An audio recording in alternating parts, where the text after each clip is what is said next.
তেমনি ভক্তকে যদি ভগবান একবার নিজের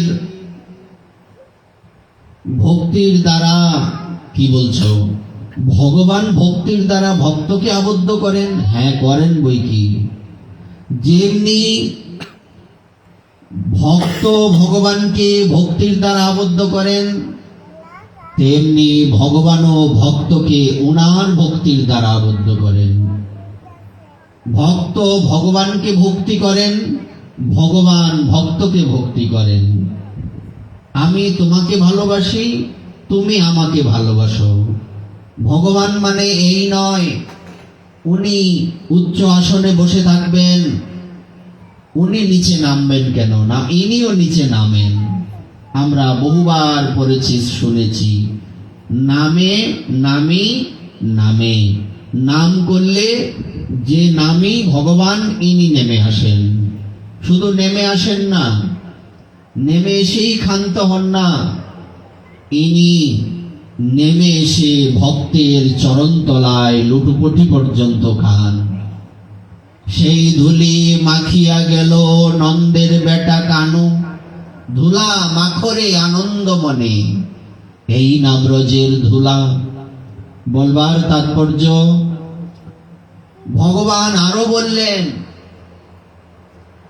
যে যখন কোনো ভক্ত উনি ওনার সর্বস্ব আমার কাছে, আমার চরণে সমর্পণ করে দেন, আমি তখন কি করব? পৃথিবীতে এমন কোন দ্রব্য বা বস্তু খুঁজে পাই না যা দিয়ে ভক্তের সেই ঋণ শোধ করব।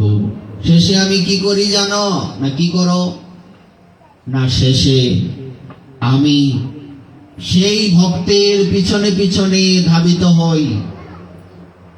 ভক্তের পিছনে ধাবিত হও কেন না, ধরো তুমি কাউকে খুব ভালোবাসো, তুমি শুধু দিয়েই যাচ্ছ, কিন্তু বিনিময়ে যাকে দিয়ে যাচ্ছ তিনি তোমাকে কিছু দিতে পারছেন না, ইনি তোমার কাছে দুর্বল কিনা। ধরো আমি যাকে ভালোবাসি তাকে শুধু আমি দিয়েই যাচ্ছি, ইনি কোনোদিন প্রতিদান দিতে পারছেন না, ইনি আমার কাছে কি দুর্বল। তেমনি ভগবান বলছেন, ভক্ত যখন আমার কাছে প্রার্থনা করেন, কিছু চাই না, তোমার সেবা চাই, কিছু চাই না, তোমার চরণে একটু আশ্রয় চাই, তখন আমি তাকে আশ্রয় দেই। কিন্তু আশ্রয় পেতে গেলে কি কি করতে হয়, তাকে কি কি ছাড়তে হয়? সংসার পুরোই ছাড়তে হয়, দেহটা পর্যন্ত ছাড়তে হয়। দেহের প্রতি কোনো ভালোবাসা থাকে না, নিজের কোনো কামনা বাসনা থাকে না, না তোমাকে সুখ দেব। তখন ওই ব্যক্তির কাছে আমি গিয়ে বলি, বলো তুমি আমার থেকে কি চাও? ভক্ত বলেন, তোমাকে পেয়েছি, আর কি চাইবো? আর তো কিছু চাওয়ার নেই, আর তো কিছু পাওয়ার নেই।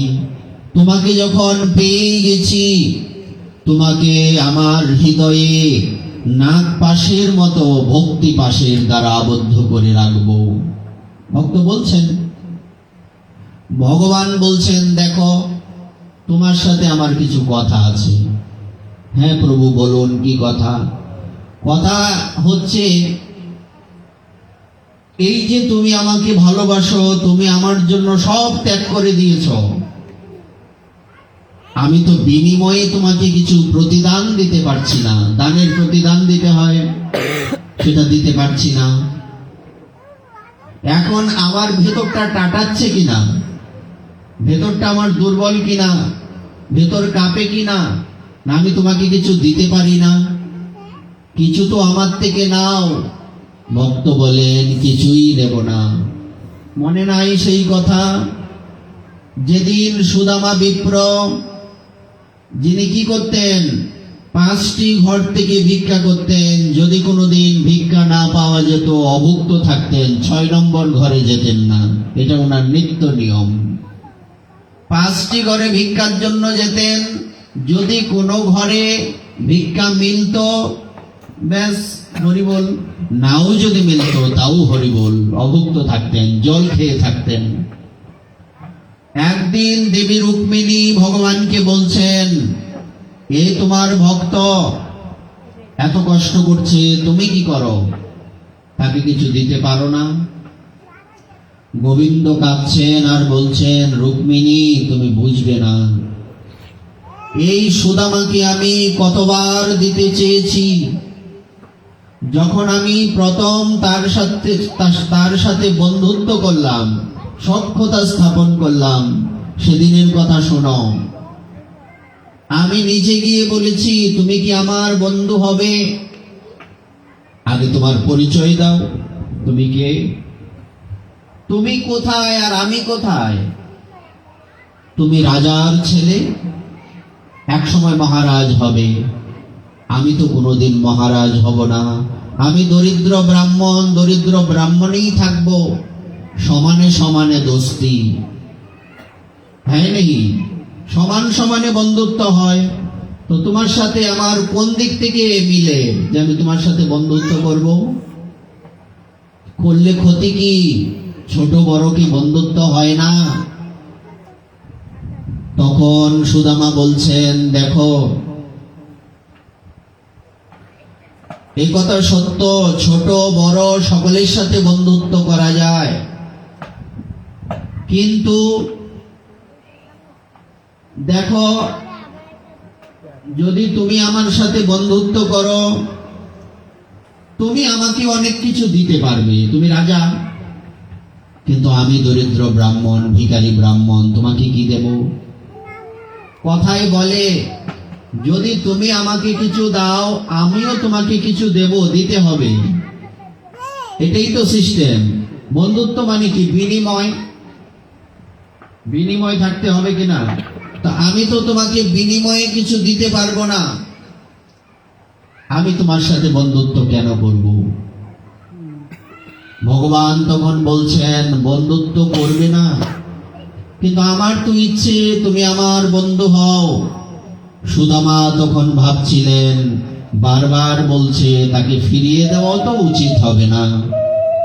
তখন সুদামা বলছেন, শোনো তাহলে, আমি তোমার সাথে বন্ধুত্ব করতে পারি, একটা শর্ত আছে। কি শর্ত? শর্তটা হচ্ছে, আমি যদি না খেতে পেরে মরেও যাই, আমাকে কিছু দিতে আসবে না। কথাটা লিখে রাখুন, কাজে আসবে জীবনে। কারণ যদি তুমি আমাকে কিছু দিতে আসো, তখন এটা আমার দুর্বলতা হবে। বন্ধুত্বের সাথে এরকম হয় না, বন্ধুত্বের সাথে বিনিময় থাকতে হয়, বিনিময় নাই বন্ধুত্ব নাই। সুতরাং তুমি যদি এই শর্ত মানো, তবে আমি তোমার সাথে বন্ধুত্ব করতে পারি। ভগবান বললেন, ডান, আমি তোমার শর্ত মেনে নিলাম। দেখো রুক্মিণী, আমি সেই শর্তের দ্বারা আবদ্ধ, বহুবার দিতে চেয়েছি, সে নেয়নি। আচ্ছা, সে চাইছেটা কি বলো?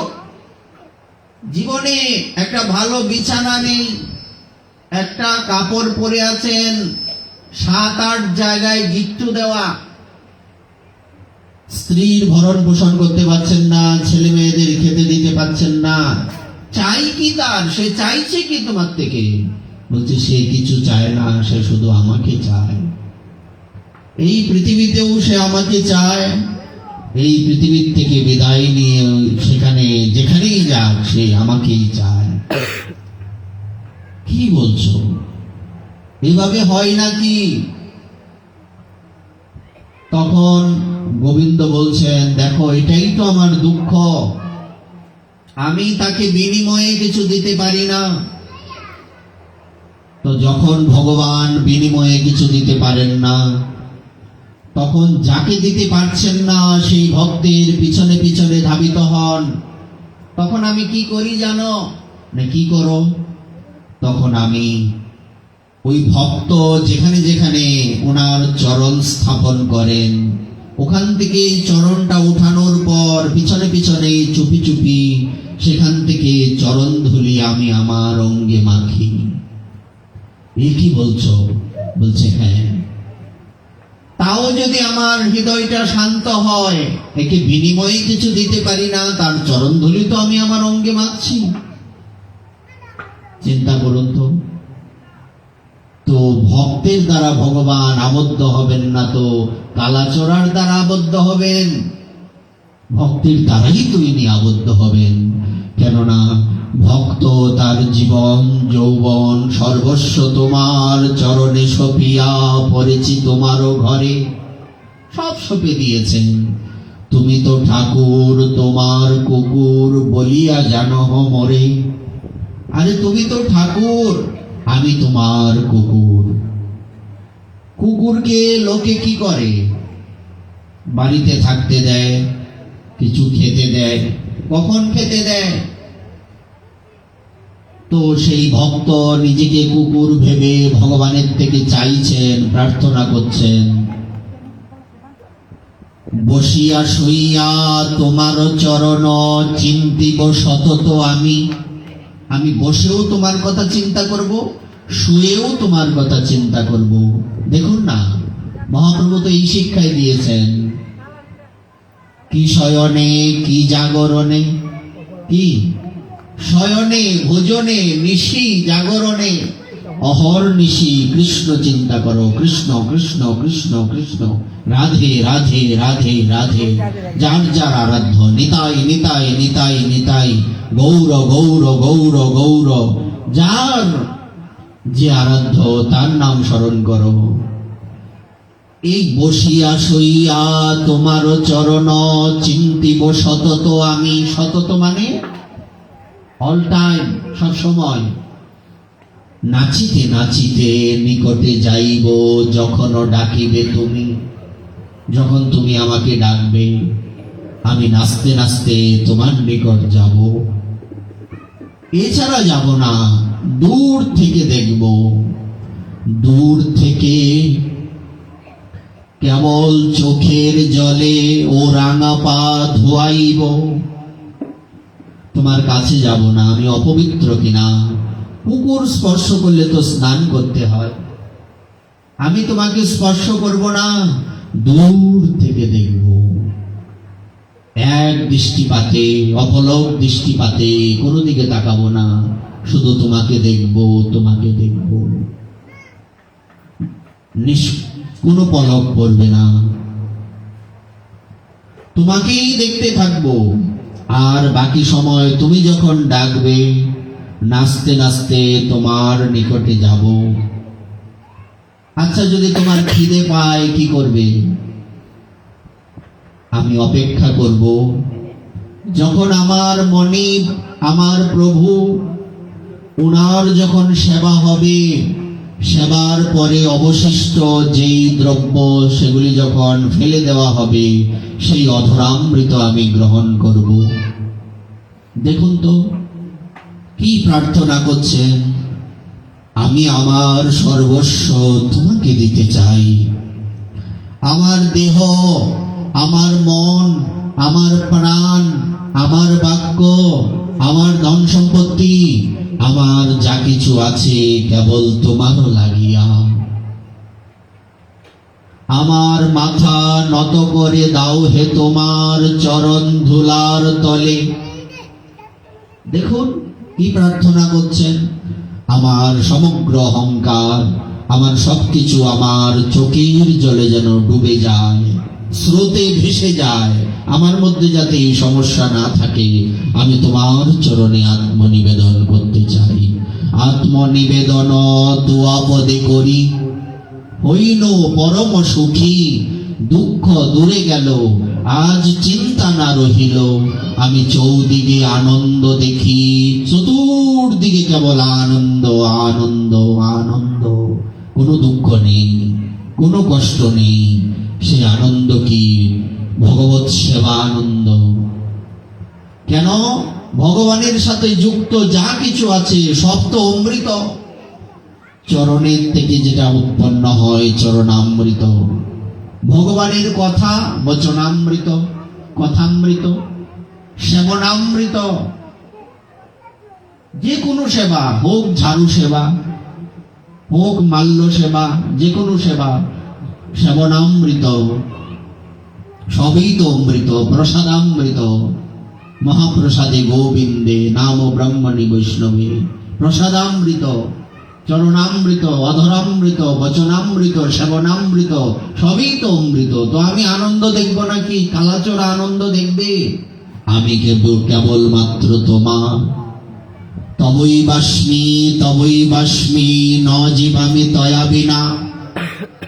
আমি তোমার, আমি তোমার, একমাত্র তোমার, একমাত্র তোমার, দ্বিতীয় কোনো নেই, সিঙ্গেল। আমি তোমার, আমি তোমার, একমাত্র তোমার। কখনো কি ভ্রমর বা মৌমাছি মধু ছাড়া অন্য কোথাও বসে? একদম নয়। তেমনি আমিও যেন তোমার চরণের মাধুর্য, সেই মধুকেই আস্বাদন করি। আমি যেন আর কোথাও না বসি, আমি যেন আর কোথাও নিজেকে সঁপে না দেই, আমি যেন আর কোনো জায়গায় কোনো কালে কোথাও না যাই, কেবল তোমার চরণে পড়ে থাকব। তোমার চরণ বিনে কিছু ধন নাহিক আমার। তোমার চরণ বিনা তো ধন নাই। বলবার তাৎপর্য এখানে যে বলা হলো, তুমি আমার হৃদয়রূপী কারাগারে, কারাগারেই তো বটে। যে হৃদয়ে প্রেম ভক্তি নেই, কেবলমাত্র আবর্জনা, আস্তাকুরের ন্যায় অপবিত্র, সেই হৃদয় তো অন্ধকার হৃদয়। সেখানে কি আছে? দুর্গন্ধ আছে। সেখানে কি আছে? সেটা কারাগার, অন্ধকার কারাগার, দম বন্ধ হয়ে আসছে। কিন্তু তুমি তো ভগবান। হোক না আমার হৃদয়টা দুর্গন্ধযুক্ত, হোক না। এখান থেকে এত দুর্গন্ধ বেরোচ্ছে, দম বন্ধ হয়ে আসছে, কিন্তু তুমি তো মনুষ্য নও। তুমি যে ভগবান, তুমি যে ঈশ্বর, তুমি তো যেখানে ইচ্ছে সেখানে থাকতে পারো। ভগবান বলছেন, ঠিক বলেছ, সত্য বলেছ। যখন আমি কারোর হৃদয়ের মধ্যে প্রবেশ করি, সেখানে যখন গিয়ে দেখি বসবার স্থান নেই, সেখানে বসা যাবে না, তখন আমি সেই জায়গাটা নিজে পরিষ্কার করি, পরিষ্কার করে সেখানে বসি। ঘরটা তো আমার। ভক্তের হৃদয়টা কার? ভগবানের। ভগবান কার? ভক্তের। ভক্তের ভগবান। আমরা আজীবন বলি ভক্তের ভগবান। ভগবান তো ভক্তের দ্বারা আবদ্ধ, আর ভক্ত ভগবানের দ্বারা আবদ্ধ। আমি তোমার, তুমি আমার, এখানে আর কেউ নেই। এখানে কোনো গ্যাপ থাকতে পারবে না। আমি যখন তোমাকে স্পর্শ করব, এখানে মাঝখানে কেউ যাতে ঢুকতে না পারে, কাউকে ঢুকতে দেব না। হোক না আমার হৃদয়টা কারাগার, হোক না আমি বিষয়ী, হোক না আমার ভজন নেই, সাধন নেই। হতে পারে, হতে পারে নয়, এটাই ঠিক। আমার তো প্রেম ভক্তি নেই, আমার তো সেবা ভাবনা নেই, আমার তো তোমার প্রতি ভালোবাসা নেই। বলো তোমাকে কি করলে পাবো? কাহা গেলে তোমা পাই? এমন কোন জায়গা আছে যেখানে গেলে তোমাকে পাওয়া যাবে? কোথায় যাব, কি করব? দিক বিদিক জ্ঞান শূন্য হয়ে যান ভক্ত। কখনো কখনো নৃত্য করেন, কখনো ক্রন্দন করেন, কখনো ক্রন্দন করতে করতে ধুলার সাথে মিশে লুটোপুটি খেতে থাকেন, তুমি আমার, তুমি আমার, গৌর গৌর গৌর গৌর গৌর গৌর হে নিতাই নিতাই নিতাই নিতাই নিতাই নিতাই হে কৃষ্ণ কৃষ্ণ কৃষ্ণ কৃষ্ণ কৃষ্ণ কৃষ্ণ হে রাধে রাধে রাধে রাধে রাধে রাধে রাধে অনবরত চলতে থাকবে, বন্ধ তো হবে না। আরে মুখ বন্ধ হয়ে যেতে পারে, হৃদয় থেকে কোথায় যাবে তুমি? তাই তো স্বয়ং বিল্বমঙ্গলজি বলেছিলেন, উনি অন্ধ ছিলেন কিনা, যখন সুরদাসজিরও জীবনীতে আছে, যখন উনি পড়ে গেলেন, সেখান থেকে গোবিন্দ হাত দূরে টেনে তুললেন। এ কার হাত? এই হাতটা, এমন হাত তো কখনো দেখিনি, শুনিনি। ও পড়েছি তো, এই হাত তো সামান্য হাত নয়। মুহূর্তের মধ্যে গোবিন্দ ছেড়ে দিলেন। দাঁড়াও, কে তুমি? কে তুমি? তোমার পরিচয় দাও। কথা বলে না। ও, তাহলে তুমি আমার থেকে দূরে সরে গেলে? কোথার থেকে গিয়েছ? আমার দেহের থেকে গিয়েছ। দেখি তুমি কোন বাপের বেটা। আমার হৃদয় থেকে বের হয়ে দেখাও, তোমার কত বড় সাহস। এই হচ্ছে ভক্তের প্রাপ্তি। চলে যাও না, আমার চোখ না থাকুক, আমার হাত না থাকুক, পা না থাকুক, কি আছে?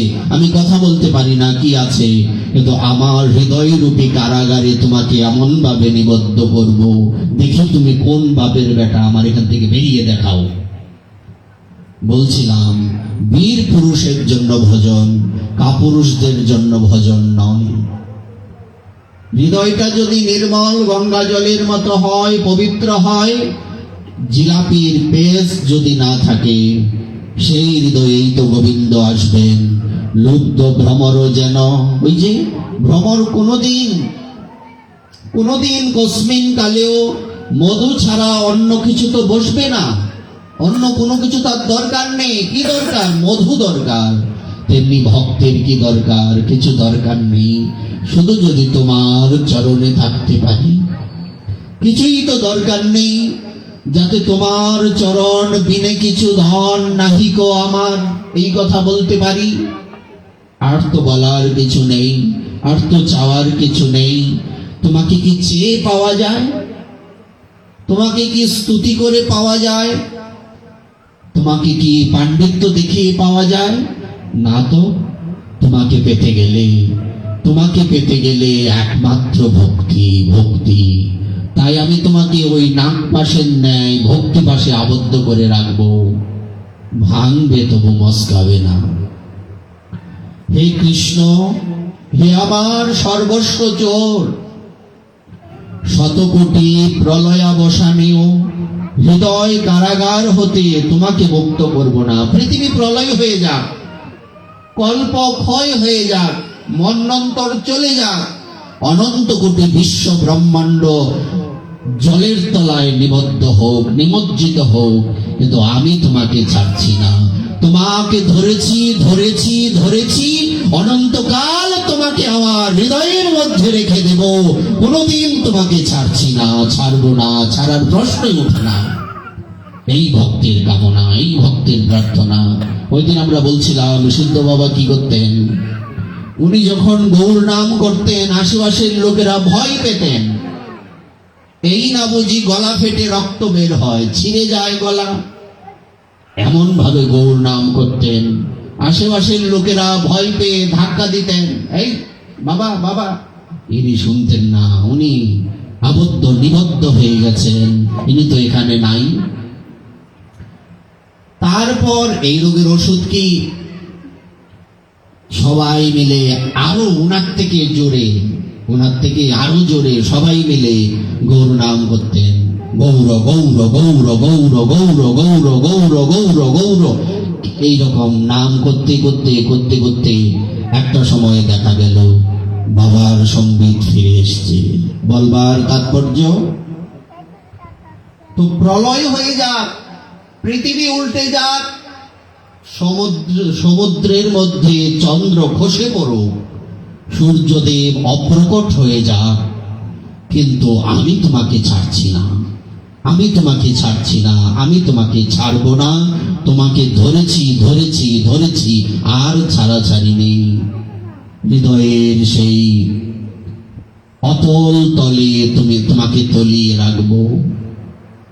জানি ভক্তি নেই, জানি শক্তি নেই, জানি ভালোবাসা নেই, জানি ভজন সাধন কোনো সামর্থ্য নেই, কিন্তু তুমি তো ভগবান, তুমি তো ঈশ্বর, তুমি চাইলে সব সম্ভব, তুমি চাইলে আমার হৃদয়ে অনন্তকাল থাকতে পারো।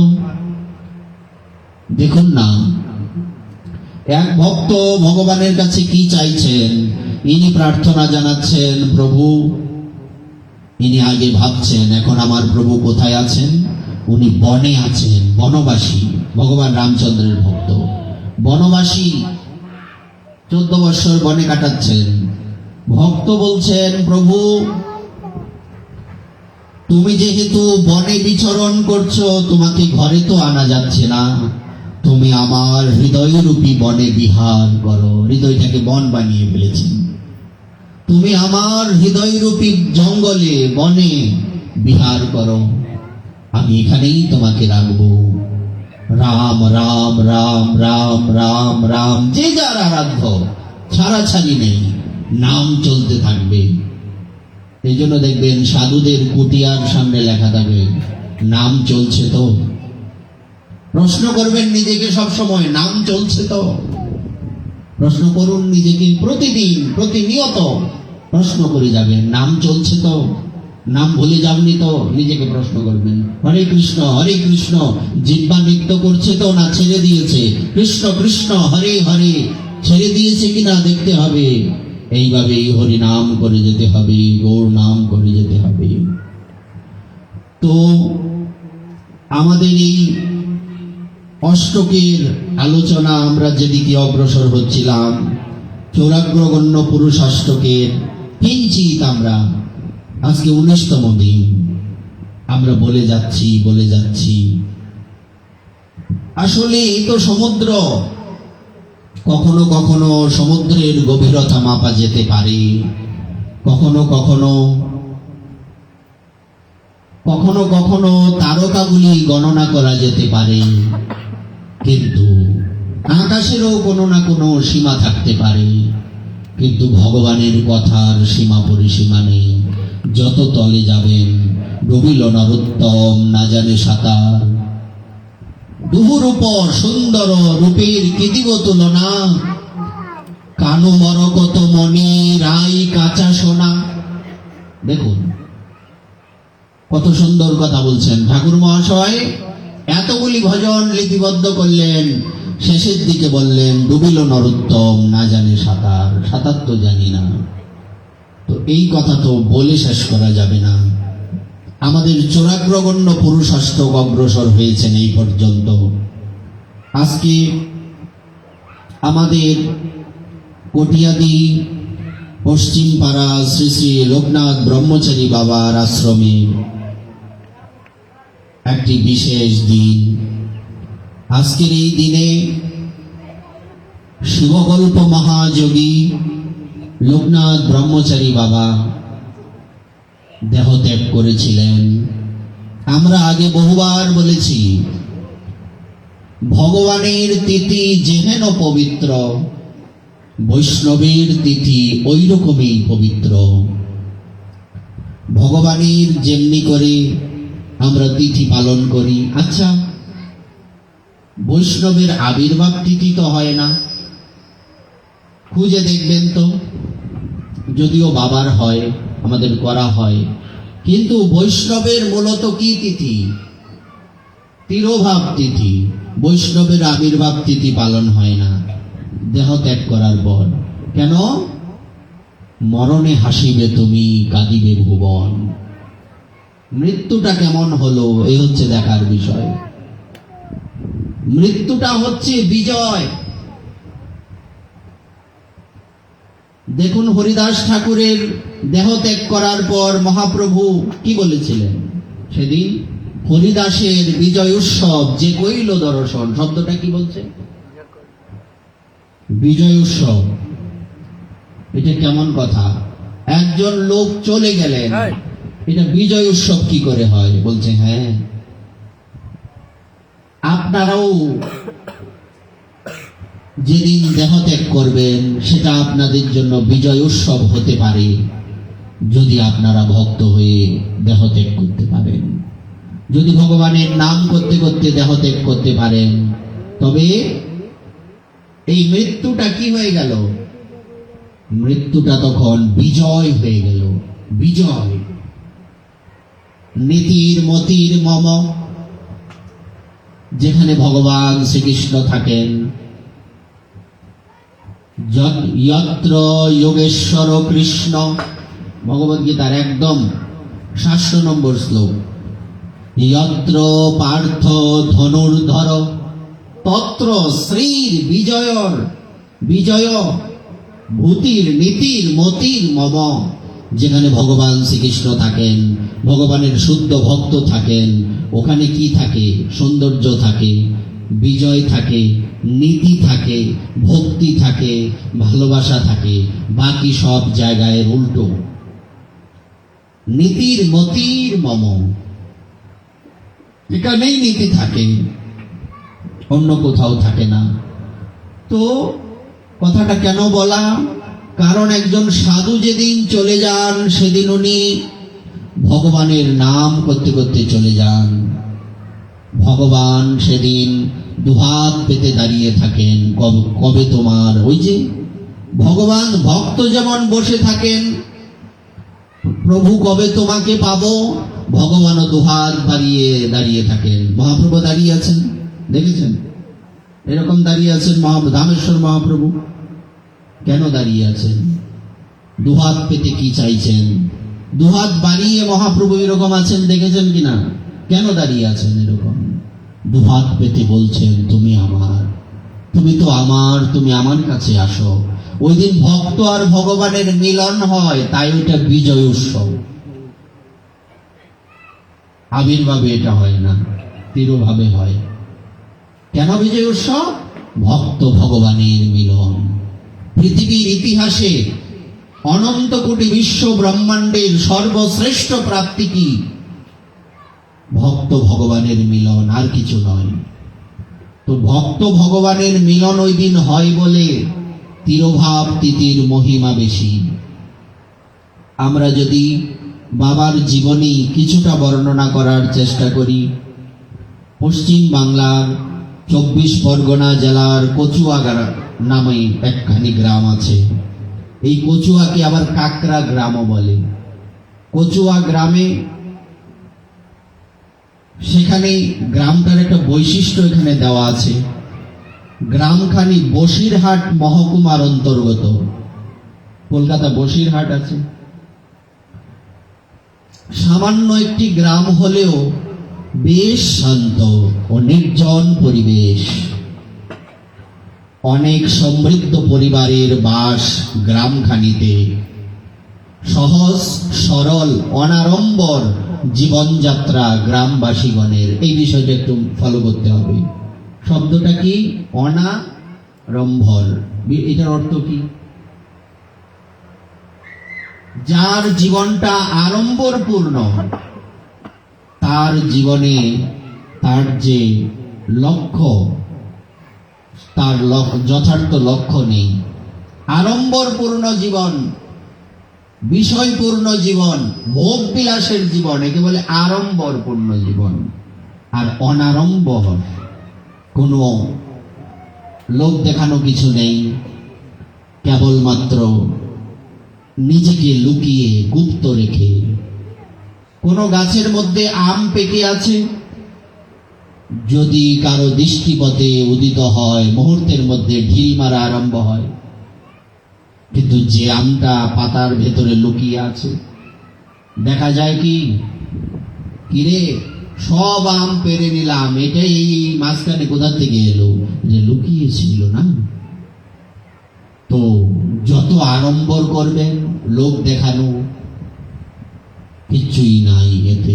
আড়ম্বরে কিছু নাই, কেবলমাত্র নাম হতে পারে, কিন্তু কাজে জিরো। আপনি যদি এই পৃথিবীতে হিরো হতে চান, আপনাকে অনাড়ম্বর জীবন যাপন করতে হবে। রঘুনাথ গোস্বামীকে মহাপ্রভু বলেছিলেন, রঘু ভালো না খাইবে, ভালো না পরিবে, অনাড়ম্বর জীবন। যদি তোমার 500 টাকার কাপড়ে লজ্জা নিবারণ হয়, তুমি 5000 টাকার কাপড় কিনে টাকা নষ্ট করতে যাবে কেন? তুমি টাকা নষ্ট করতে যাবে তো 5000 টাকা ইনকাম করতে গেলে বেশি এফোর্ট দিতে হবে, সময় বেশি লাগবে, ওই সময়টা তুমি ভজন করবে। সিদ্ধ অন্নে যদি উদর পূর্তি হয়, আচ্ছা এই মাসে যে আপনারা তেল মশলা সব ত্যাগ করেছেন, শরীর সুস্থ না অসুস্থ? আমরা খাই কিসের জন্য? বেঁচে থাকার জন্য। কিন্তু সেই খাওয়াটা যদি জিহ্বার জন্য হয় তাহলে তো অসুস্থ হতেই হবে। এই মাস দাঁড়ায় তেল ঢালেন না, সুস্থ সুস্থ কিনা? আর যখনই উল্টো পাল্টা এইসব খাওয়া হবে তখন কি নানা রকম রোগ এসে আক্রমণ করবে, ছাড়াছাড়ি নাই, যাস কই আমি আসি। সুতরাং অনাড়ম্বর জীবন, এটা আমাদের মাথায় রাখতে হবে। আছে বলেই যে আপনি যাচ্ছে তাই করবেন না, আপনার আছে এটা আপনি ভগবত সেবায় লাগান, সাধু সেবায় লাগান, মন্দিরে আশ্রমে ধামে দান করুন। শাস্ত্রে বলছে যদি কোনো ব্যক্তি, আপনারা তো কখনো না কখনো ধামে যাবেন, তীর্থে তো জানি, বাংলাদেশেও তো ধাম তীর্থ আছে, ওখানে গিয়ে চেষ্টা করবেন কোনো ধামবাসী, কোনো ভক্তকে, কোনো বৈষ্ণবকে দান করার জন্য। এই দানের মহিমা বেশি। বলছি কি ফলের আশায়? বলছে না, ফলের আশা নয়, ভক্তিত্ব আশায়। না, সাধুকে, ভক্তকে, বৈষ্ণবকে দান করলে ভক্তি তো হবে। ফল কি, কিসের ফলের দরকার? কোনো ফলের দরকার নাই। আমের টাল, আর কি ফল দিব? আমের কাল, কাঁঠালের গড়বর্তি কাঁঠাল, হ্যাঁ, এগুলি কি হবে? ফল দিয়ে কিছু হবে না। কি লাগবে? ভক্তি ফল, প্রেম ফল, এইগুলি লাগবে। অনাড়ম্বর জীবন যাপন করতেন ওই গ্রামের মানুষজন, সকলেই ধর্মভীরু। বোঝা যায় কথা। 12 মাসে 13 পার্বণ গ্রামবাসীগণের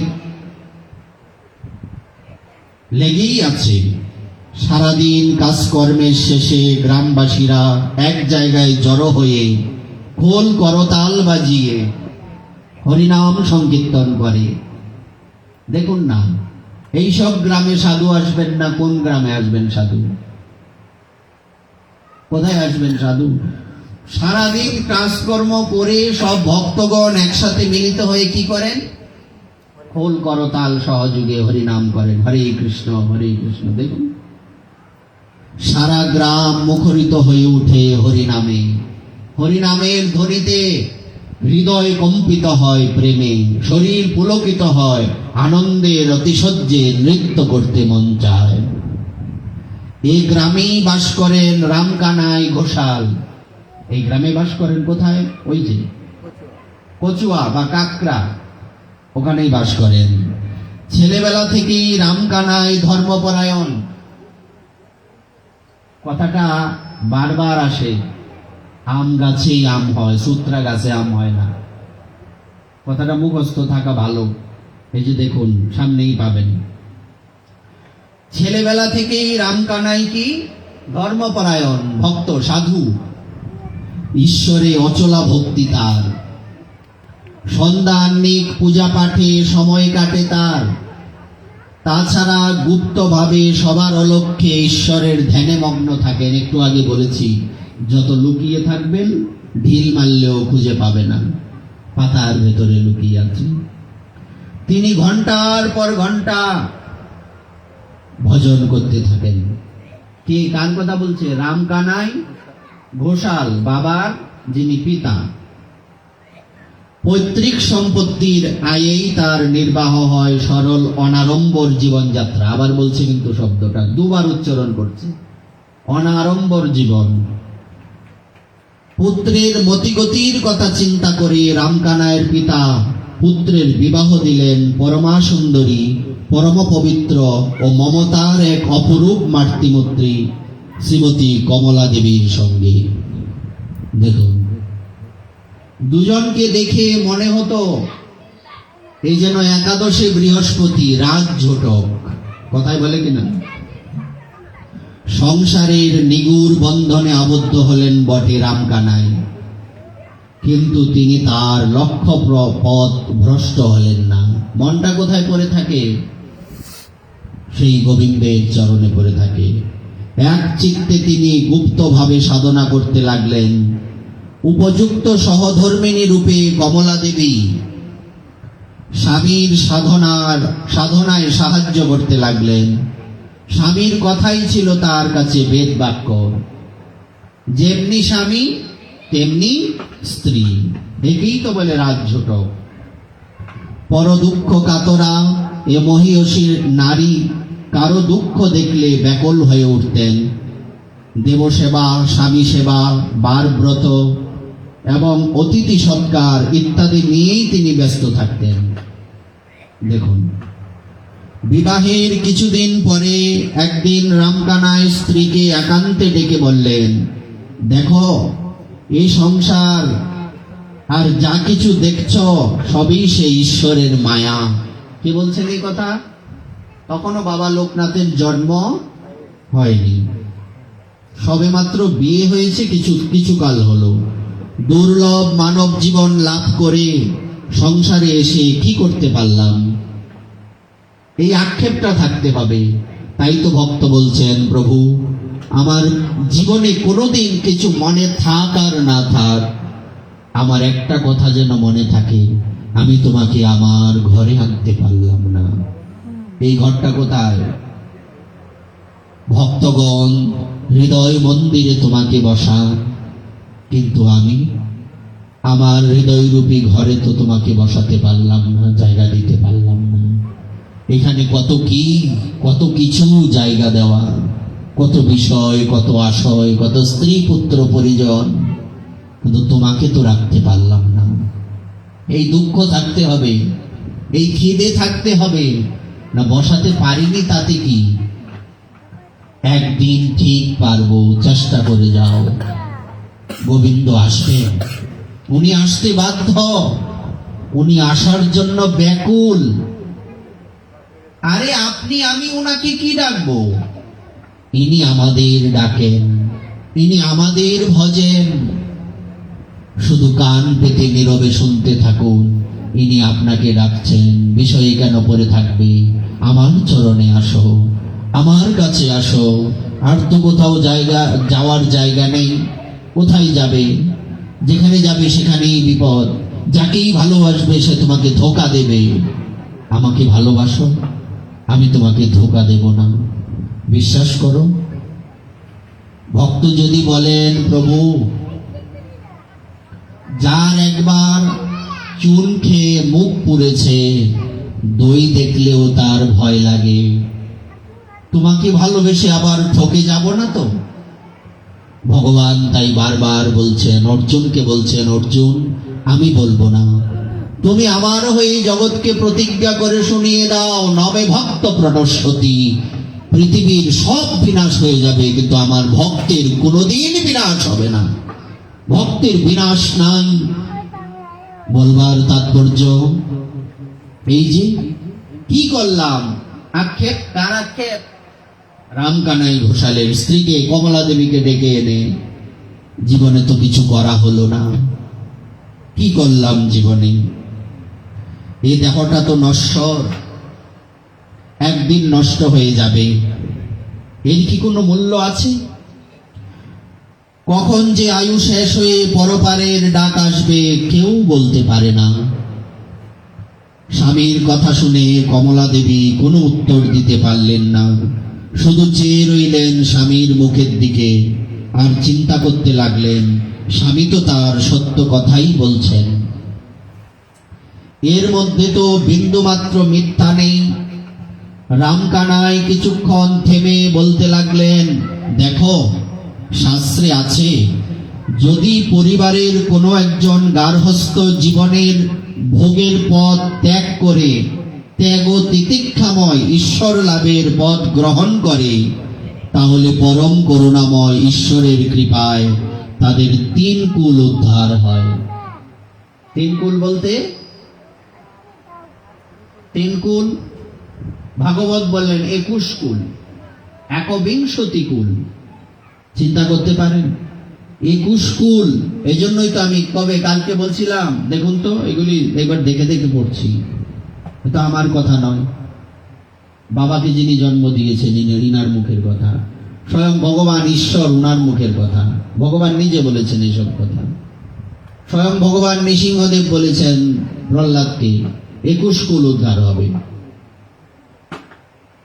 তো এই যে কথাটা দেখুন, এইগুলি তো আমাদের বেদ বাক্য রূপে হৃদয়ের মধ্যে লিখে রাখতে হবে। আরে কাগজে লিখলে নাম কি হবে? কাগজ ছিঁড়ে যাবে। পাথরে লিখলে নাম, পাথর ক্ষয়ে যাবে। হৃদয়ে লিখলে নাম, সে নাম রয়ে যাবে। বাস্তব, পাথরে লিখে রাখা যায় না, কাগজে লিখে রাখা যায় না, হৃদয়ের মধ্যে লিখে রাখো কৃষ্ণ কৃষ্ণ, গৌর গৌর লিখে রাখো, দেখবে কোনোদিন হারাবে না। তুমি যদি হারিয়ে যাও, ওই নাম তোমাকে টেনে নিয়ে আসবে তার চরণে, আর তুমি হারাবে না। তাই কখনো চুন খেয়ে মুখ পুড়লেও নদী দেখলে যাতে চুন মনে না হয়, সেটা সংসারে মনে হোক, ভগবানের বেলায় যাতে না হয়।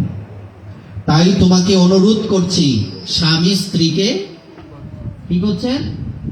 অনুরোধ করছেন, তোমার গর্ভে যে সন্তান আসবে তাকে সংসার ভোগের পথে না রেখে ত্যাগ ও তিতিক্ষাময় ঈশ্বর লাভের পথে যাওয়ার জন্য উদ্বুদ্ধ করতে হবে। এই দায়িত্ব আমি তোমাকে দিলাম।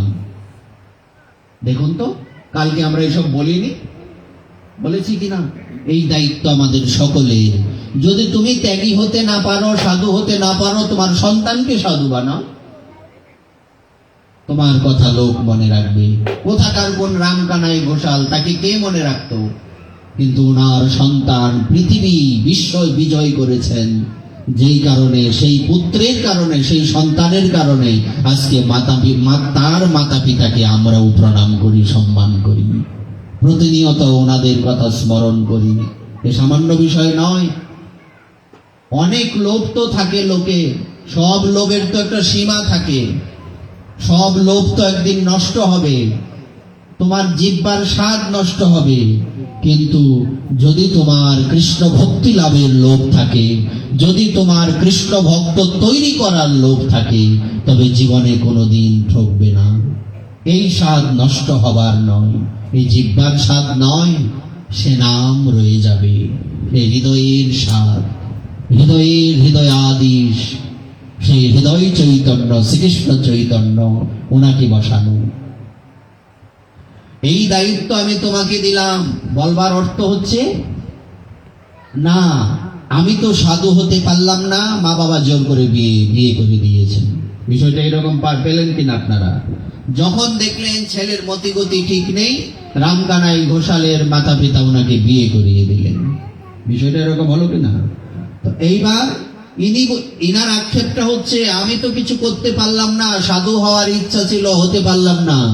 কিন্তু ওই প্রদীপটাকে ভেতরে জ্বালিয়ে রাখো, নিভতে দেবে না।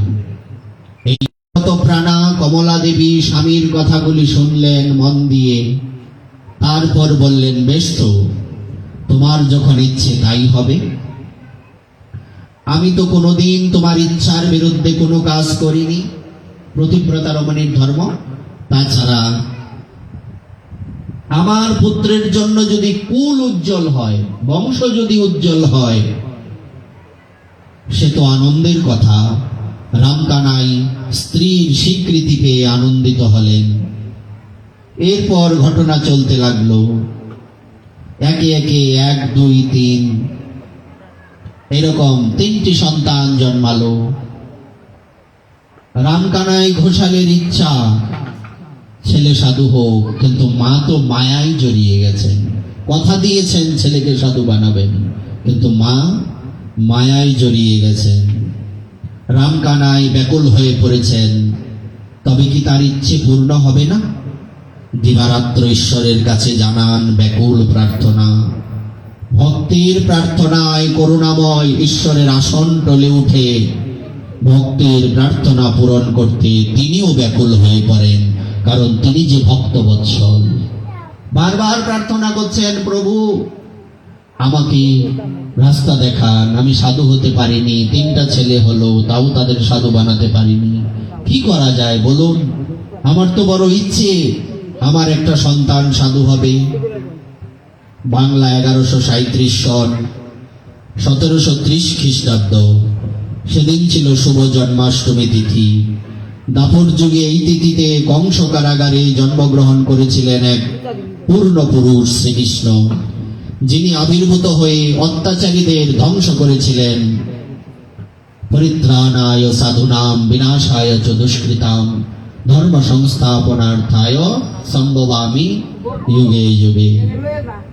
তো সেই বিরাট পুরুষ শ্রীকৃষ্ণের জন্মতিথির পুণ্য লগ্নের ব্রাহ্ম মুহূর্তে কমলা দেবীর কোল আলো করে জন্মগ্রহণ করলেন বাবা লোকনাথ। অপূর্ব সুন্দর শিশু, সারা দেহ যেন একটা দিব্য জ্যোতি। পুত্রকে কোলে নিয়ে কমলা দেবী বিস্মিত ও স্তব্ধ, বিস্ময় বিস্ফারিত নেত্রে বারবার তিনি দেখতে লাগলেন সদ্যজাত শিশুকে। কে এই শিশু? এই শিশু নাকি দেব শিশু? রামকানাই তার চতুর্থ পুত্রমুখ দর্শন করতে আসেন প্রসব ঘরে। পুত্রমুখ দেখে তিনিও বিস্মিত হন, বুঝতে পারেন এতদিনে ঈশ্বর তার প্রতি প্রসন্ন হয়েছেন। এবার কমলা দেবী সানন্দে স্বামীকে স্বীকৃতি দেন এই সন্তানটিকে ত্যাগের পথে প্রেরণ করার জন্য। রামকানাই খুশি হয়ে ওঠেন। বারবার তিনি করুণাময় ঈশ্বরের চরণে ভক্তিপূর্ণ প্রণাম জানিয়ে ফিরে আসেন প্রসব কক্ষ থেকে। দিন যায়, সপ্তাহ যায়, মাস যায়, বছর কেটে যায়। চন্দ্রকলার মতোই বাড়তে থাকে শিশু লোকনাথ। প্রতিবেশী বেণী মাধব ছিলেন লোকনাথ বাবার সমবয়সী এবং খেলার সাথী। বালক সুলভ চপলতায় লোকনাথ বাবা ছেলেদের সঙ্গে খেলাধুলা করতেন। বাড়িতে এলে গুরুজনেরা তাকে নানা রকম ধর্মকথা শোনাতেন। তোমরা করো তো? কোনোদিন নিজেকে ক্ষমা করতে পারবে? পারবে না। মোবাইল ধরায় দেব, নে মোবাইল দিন, আমি ব্যস্ত, মোবাইল টিপতে থাক। চোখটি তো অসময়ে যাইবই। চোখ থাক আর না থাক, হৃদয়ের 14টা বাজে। হৃদয় আর হৃদয় থাকে না। ওইটা ওই যে বাস স্ট্যান্ডের ওই যে দুর্গন্ধ জায়গাটা আছে না, এরকম ডাস্টবিন হয়ে জায়গা মোবাইলে। তো গুরুজনেরা ওনাকে কি বলতেন? ধর্ম কথা, হরি কথা, কৃষ্ণ কথা, ভাগবত কথা বলতেন।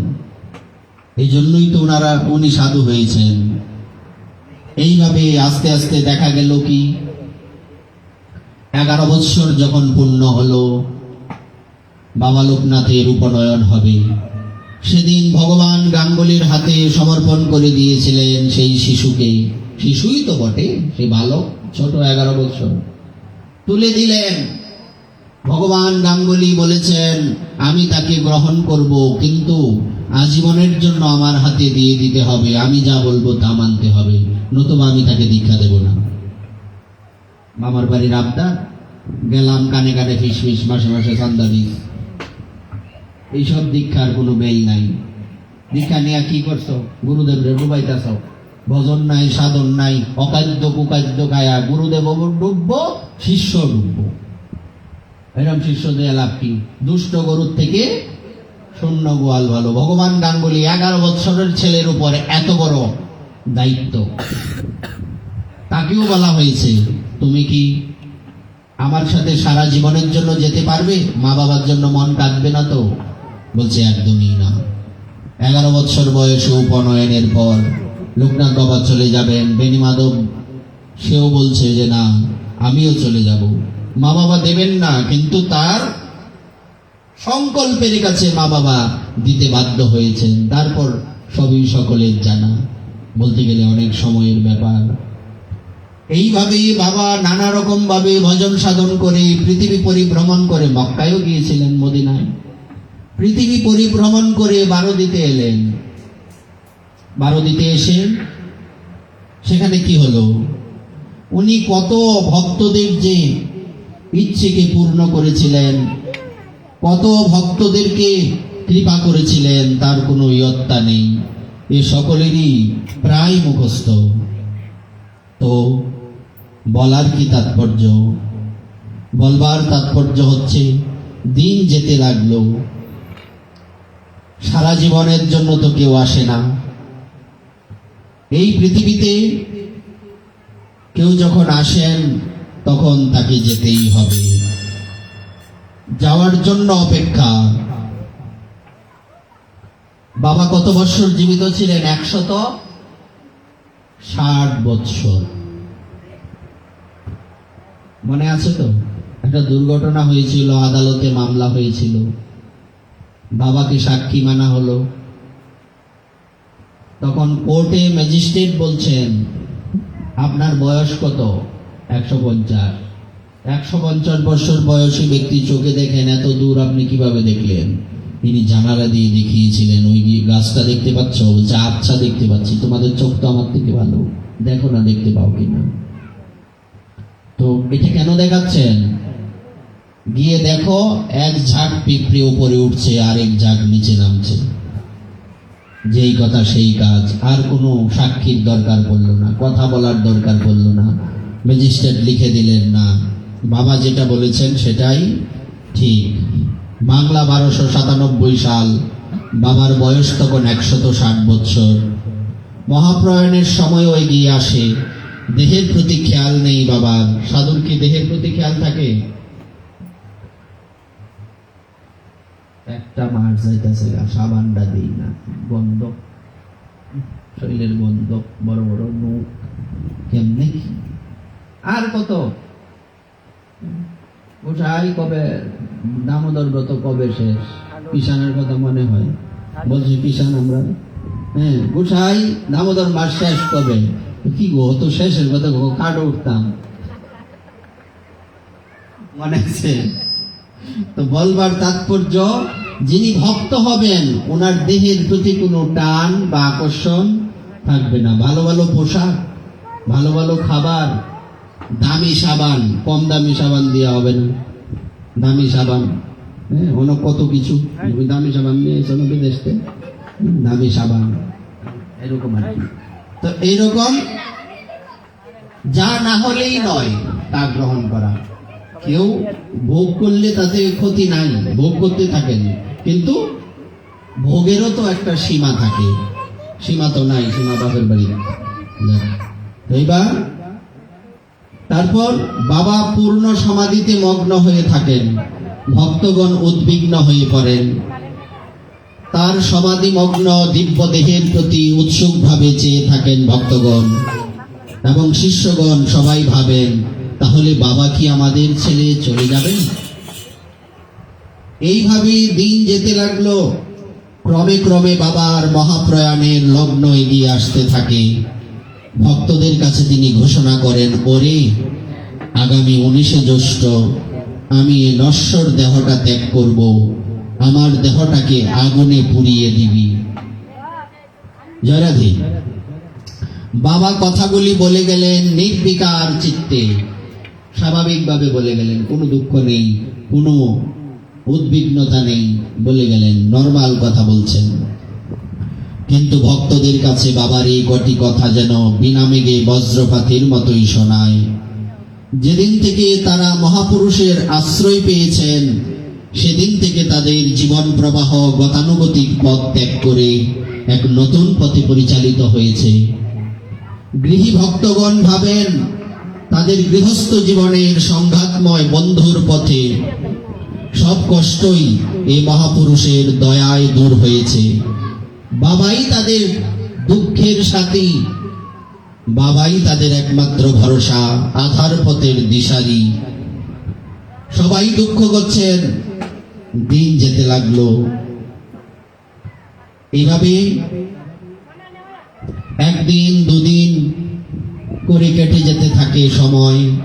সে সময় কারো অপেক্ষা রাখে না, নদীর স্রোতের মতোই এগিয়ে যেতে থাকে সময়।